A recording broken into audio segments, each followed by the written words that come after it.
सम्मान के योग भारत सेवा मंडल के सभी सदस्यगण, जैसा कि आप लोगों को पता है कि हम हर वीक श्रीमद् भागवत गीता पे चर्चा करते हैं, तो बारी बारी से सबने चर्चा की। जो आज हम लास्ट समापन 16, 17, 18 अध्याय का जो समापन करेंगे वो हमारे श्री पूर्णमल जी शर्मा पहले वो आएंगे, वो अपनी इस पे चर्चा करेंगे और उसके बाद श्री हमारे आदरणीय श्री रामलाल जी 1,8 हाँ ये चर्चा करेंगे। तो सभी भाइयों से विनती के ध्यान से सुने, हो सके तो भाई जो आपने चर्चा सुनी है उनमें से आप लोगों में भी से आए और कोई पुराने क्वेश्चन पूछें, कुछ बात करें, जरूर करें। भाई इतने दिन से सुनी है, कुछ तो एक आधा क्वेश्चन तो याद हुआ ही होगा, ज़्यादा नहीं तो मैं अनुरोध करूंगा हमारे पूर्णमल शर्मा जी से आए और अपने विचार रखें। डॉक्टर साहब के लिए तालियां बजाएं। क्या बात। भारत माता सेवा मंडल के सभी सम्मानित सदस्यों को जय जय श्री राम। भाई साथियों, जैसे मंडल का आदेश हुआ है तो थोड़ी बहुत तैयारी में करके आया हूँ। हालांकि बौद्ध ज्ञान बहुत कम है। और दूसरी बात जो आपने पिलानिया साहब ने कही थी, इसके शब्द इतने कठिन है, इनका उच्चारण भी जो है बहुत है, इसलिए कोई त्रुटि रह जाए उसके लिए पहले क्षमा प्रार्थी और माफ़ कर देंगे, मैं इसे उम्मीद करता हूँ जी। और थोड़ा कम समय लूँगा क्योंकि रामलाल जी की बड़ी भयंकर तैयारी है, इनको समय थोड़ा ज़्यादा लगेगा। रामलाल जी की तैयारी कराते हाँ जी, हाँ जी। तो आज हमने 16, 17 और 18वें अध्याय के बारे में चर्चा करनी है। तो पहले मैं 16वां अध्याय के बारे में बताता हूँ। गीता के 16वां अध्याय का शीर्षक है देवासुर शपथ विभाग योग है और इसमें 24 श्लोक हैं जी। यह अध्याय देवी और आसुरी स्वभाव वाले मनुष्यों के गुणों और उनके कर्मों का वर्णन करता है। वह शास्त्रों के पालन के महत्व को भी बताता है। भगवान श्री कृष्ण जी इस अध्याय में बताते हैं कि दैवी गुणों के पालन से ईश्वर साक्षात्कार होता है और आसुरी गुणों के पालन से मनुष्य नरक जीवन की ओर बढ़ता है। दैवीय गुणों जैसे विनम्रता, शुचिता, निर्भयता से मुक्ति का मार्ग और आसुरी प्रवृत्तियों जैसे दंभ, क्रोध, लोभ और अज्ञान इनसे पतन का कारण बनता है। इस अध्याय में बताया गया है कि जो व्यक्ति शास्त्रों के विपरीत मनमानी पूजा करते हैं वे न तो सुख पाते हैं और न ही परम गति को प्राप्त होते हैं। इस अध्याय का निष्कर्ष यह है कि काम, क्रोध और लोभ से नरक मार्गों से बचकर तथा शास्त्रों को प्रणाम मानकर ही शांति और मोक्ष प्राप्त किया जा सकता है। दैवीय गुण, डिवाइन वर्चूज, लगभग 13 प्रकार के, मतलब 15 तरह के होते हैं, जैसे कि अभय, अहिंसा, सत्य, अक्रोध, सत्य, शांति, दया, विनम्रता, अपवलता, ज्ञान, तप, दान, आत्मा संशय इत्यादि।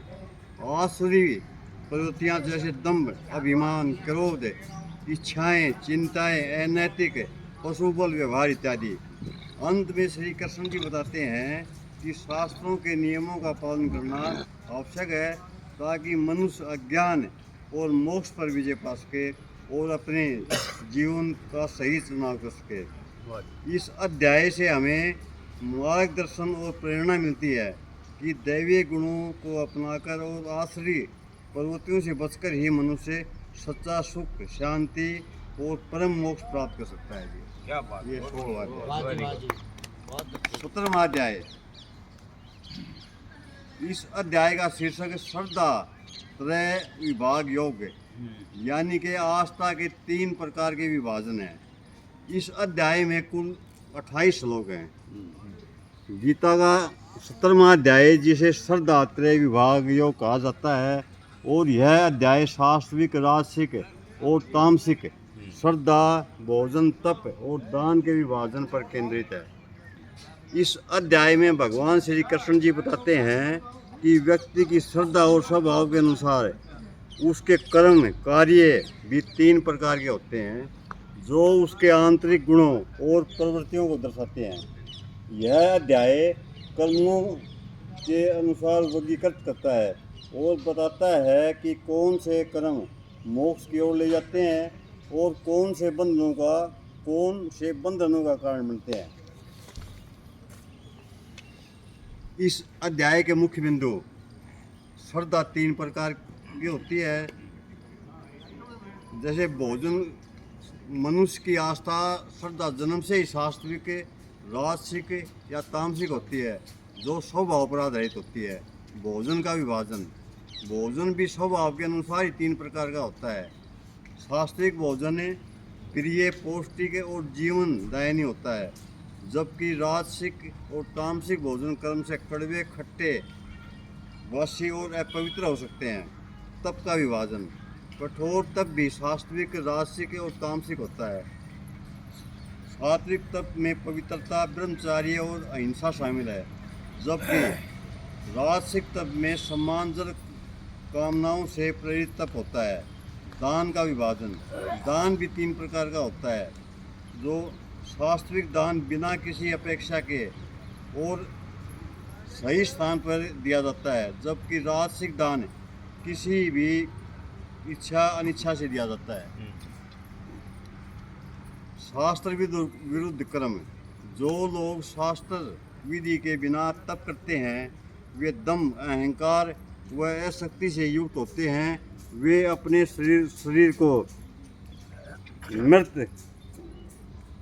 परमात्मा को भी कष्ट देते हैं। ऐसे अज्ञानी लोगों के स्वभाव वाले जान जाता है। आकार और सत्य का महत्व, यह अध्याय अंत में बताता है कि परमात्मा को प्राप्त करने के लिए ओंकार, तत्व और सत्य का प्रयोग करना चाहिए। ये इस मंत्र का विशेष तौर पर इस अध्याय में वर्णन किया गया है जी। इस मंत्र से ओम तत् सत्य का विस्तृत वर्णन मिलता है, जो मोक्ष प्राप्त करने के लिए महत्वपूर्ण है। यह व्यक्तियों की पूजा और उनके आध्यात्मिक कार्यों के तरीकों को भी वर्गीकृत करता है। इस अध्याय में भगवान श्री कृष्ण को यह समझाते हैं कि व्यक्ति के कर्म, उनकी श्रद्धा और उनके विचारों का उनके भविष्य पर बहुत गहरा प्रभाव पड़ता है। यह अध्याय हमें आत्मा सुधार, आध्यात्मिक प्रगति के लिए मार्गदर्शन देता है, जिससे हम सात्विक कर्मों को अपनाकर मोक्ष की प्राप्ति कर सकें। अच्छा जी, 18वां अध्याय श्रीमद् भागवत गीता का 18वां अध्याय सबसे लंबा अध्याय है जी। इसमें 78 श्लोक हैं और पूरी गीता का सार इसमें दिया गया है। इस अध्याय यह अध्याय मोक्ष संन्यास योग कहलाता है और यह गीता के सभी उपदेशों का सार एवं निष्कर्ष है।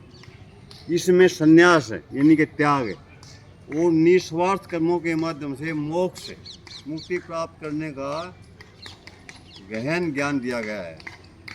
श्री अर्जुन द्वारा संन्यास और त्याग के बारे में पूछे गए प्रश्नों के उत्तर में भगवान श्री कृष्ण बताते हैं कि भौतिक इच्छाओं को त्यागने और संन्यास कहते हैं कि जबकि कर्मों के फलों का त्याग कहलाता है। यह अध्याय मनुष्य जीवन के 3 गुणों सत्य, रजस और तमस के महत्व पर फिर जोर देता है और सभी को अपना कर्म करने का सही तरीका बताता है। इस अध्याय के मुख्य बिंदु त्याग और संन्यास। इस अध्याय का शीर्षक मोक्ष संन्यास योग, जो मुक्ति प्राप्त करने के लिए त्याग यानी कि संन्यास और निस्वार्थ कर्म के अभ्यास को दर्शाता है। कर्म, श्री कृष्ण जी बताते हैं कि कुछ कर्म त्यागने योग्य हैं, जैसे व्यभिचार, झूठ व चोरी, जबकि कुछ कर्म जैसे यज्ञ, दान, तपस्या त्यागने योग्य नहीं होते। त्रिगुणों का महत्व, यह अध्याय फिर से प्रकृति के 3 गुणों सत्य, रज और तम के प्रभाव पर बल देता है, जो पृथ्वी और स्वर्ग दोनों जगह हर प्राणी को प्रभावित करते हैं। वर्णों के कर्तव्य, इसमें विभिन्न वर्णों जैसे क्षत्रिय, वैश्य व शूद्र के कार्यों और उनके गुणों का वर्णन भी दिया गया है। अंतिम सलाह, श्री कृष्ण जी अर्जुन को आत्मा पर ध्यान केंद्रित करने, सभी बाधाओं पर विजय प्राप्त करने और भौतिक जगत की अपेक्षा दिव्यता को प्राथमिकता देने के लिए प्रेरित करते हैं। श्रोपरी शरण। इस अध्याय का अंतिम और सबसे महत्वपूर्ण संदेश यह है कि सभी प्रकार के कर्मों और बंधनों से छूटने के लिए श्री कृष्ण की पूर्ण शरण में जाना चाहिए। और श्री कृष्ण जी कहते हैं कि उनकी शरण में जाने से सभी प्रकार के पापों से मुक्ति मिल जाती है। इस अध्याय के अंतिम श्लोक में यह उल्लेख किया गया है कि जहाँ योगेश्वर श्री भगवान कृष्ण और गांडीवधारी अर्जुन खड़े हैं, वहीं पर विजय विभूति और अचल नीति खड़ी है। जय श्री राम। वाह जी वाह शर्मा जी, आपने तो हमारी आंखें खोल दी। कृष्ण भगवान की जय हो।